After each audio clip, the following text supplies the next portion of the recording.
Hello everyone, आप सभी का बहुत बहुत स्वागत है आर के ट्यूशन में। आज हम पढ़ेंगे भाषा का अर्थ, मौखिक भाषा, लिखित भाषा। ठीक है, भाषा क्या है? अगर हम साधारण शब्दों में कहें तो भाषा एक साधन है जिससे हम अपने मन की बात को दूसरे तक पहुंचा सकते हैं। अब मान लीजिए मैं उदाहरण लूँ, एक बच्चा है, उसको प्यास लगी है।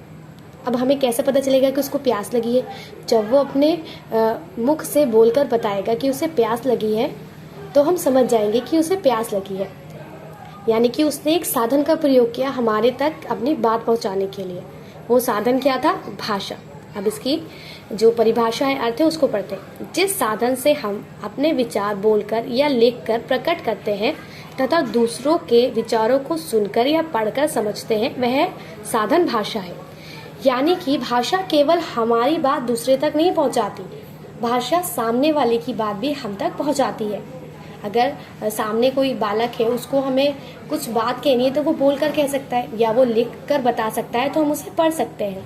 तो चाहे वो लिख कर हमें बताए या वो बोल कर बताए, प्रयोग तो वो भाषा का ही कर रहा है। तो भाषा एक साधन है जिससे हम अपनी बातों को, विचारों को, मन के भावों को दूसरों तक पहुंचाते हैं। ठीक है,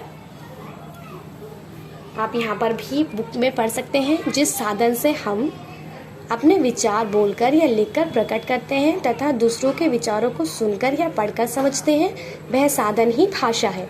ठीक है, अब आप, उम्मीद करती हूँ, समझ गए होंगे कि भाषा क्या है। अब आप इस चित्र में देखिए, ये एक व्यक्ति है जो बता रहा है कि जो यहाँ पर बत्तियाँ हैं, तो ये बता रहा है कि जो हरी बत्ती है वो जल गई है। ये संकेत दे रहा है कि हरी बत्ती जल गई है। यहाँ पर अध्यापिका क्या कर रही है? वो बालकों को शांत होने का संकेत दे रही है। ये भाषा के द्वारा ही तो है। सांकेतिक भी तो एक भाषा ही हुई।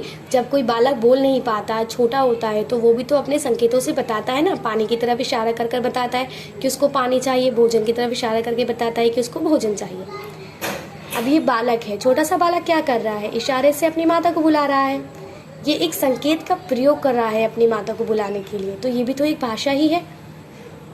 आइए अब हम दूसरी चीज देखते हैं, मौखिक भाषा। अब मौखिक भाषा क्या है? अब कई लोग ऐसे हैं जो अब बोलकर अपनी भाषा को दूसरों तक पहुंचाते हैं। जैसे मान लीजिए आपका कोई मित्र है जो सड़क के उस पार खड़ा है और आप सड़क के इस पार खड़े हैं। ये आप हैं, ये सड़क है।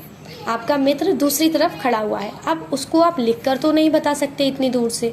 आप लिखकर भी बताएंगे तो वो देख नहीं पाएगा। इतनी दूर से कैसे दिख जाएगा किसी को? हम छोटा छोटा लिखते हैं, ठीक है। और ना ही हमारे पास साधन उपलब्ध होंगे उस समय लिख कर बताने के लिए। तो ये क्या करेगा? ये अपने मित्र को आवाज़ देगा, आवाज़ देकर बुलाएगा कि मैं यहाँ हूँ, तुम मेरे पास आ जाओ। तो इसको क्या बोलेंगे? मौखिक भाषा। अपने भावों को, विचारों को जब हम बोलकर प्रकट करते हैं तो इसको बोलते हैं मौखिक भाषा।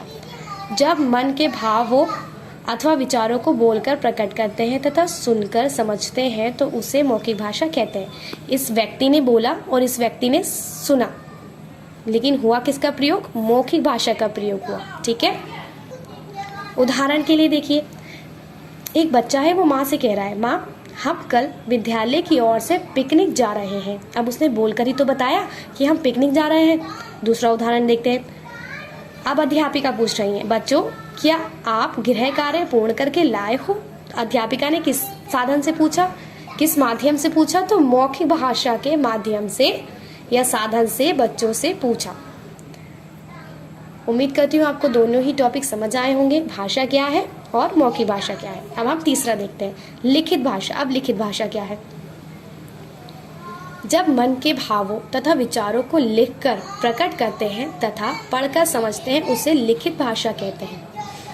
अब कई बार हम ऐसी जगह पर होते हैं जहाँ पर हमें बोलना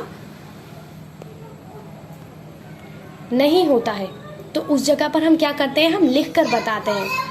अब मान लीजिए हम किसी विद्यालय में हैं, ठीक है, सामने हमारी अध्यापिका है, तो हम उनके सामने तो नहीं बोल सकते, परंतु लिखकर हम अपने सहपाठी को या मित्र को ये कह सकते हैं कि हमें पेंसिल की आवश्यकता है, हमें पेंसिल दे दो। है ना। तो बहुत सी जगह ऐसा होता है कि हमें लिखित भाषा का प्रयोग करना होता है। मान लीजिए आप कहीं बाजार जा रहे हैं तो आप अपनी माता को मुंह से तो नहीं बताएंगे कि हमें ये चाहिए, वो तो भूल सकती है क्योंकि उन्हें अपना भी सामान लाना है, घर का भी और बाकी दूसरी चीज़ें भी लेकर आनी है। तो आप क्या करेंगे, लिख कर एक सूची बनाकर, अंग्रेजी भाषा में कहूँ तो लिस्ट बनाकर अपनी माता को दे देंगे, जिससे कि उन्हें वो याद रहेगा। अब मैं आपको इसके उदाहरण दिखाती हूँ।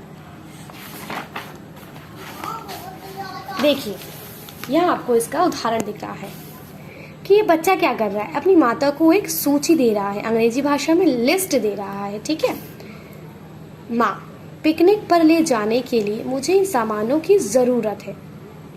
किस सामानों की, ये जो इसने लिखी है, ये बच्चा पिकनिक जा रहा है, अपनी माता को बोल रहा है कि मुझे ये सामान चाहिए तो आप ये सामान मुझे दे दीजिए। अब माता अपने गृह कार्य करेंगी और अपने भी जो निजी कार्य है वो करेंगी, तो उसमें वो भूल सकती हैं कि उस बच्चे को क्या चाहिए, तो इसने लिख कर दे दिया। इसी को बोलते हैं हम लिखित भाषा। ठीक है, उम्मीद करती हूँ आप सभी को तीनों ही चीज़ें अच्छे से समझ आई होंगी। भाषा क्या है, मौखिक भाषा क्या है, लिखित भाषा क्या है। एक बार पुनः मैं आपको स्मरण करा दूँ।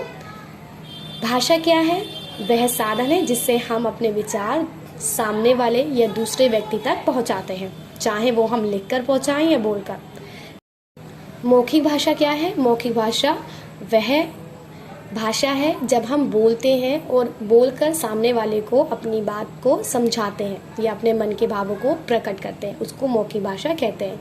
लिखित भाषा क्या है, जब हम किसी चीज़ को लिखकर सामने वाले व्यक्ति को अपनी बात को बताते हैं, तो उसको क्या बोलते हैं, लिखित भाषा। ठीक है, अब आपको घर से क्या करना है, आपको घर से ये करना है कि आपको ये कम से कम 2 या 3 बार पढ़ना है, जिससे कि आपको ये समझ आए। ओके, आज के लिए इतना ही। बाय बाय, अपना ध्यान रखिएगा।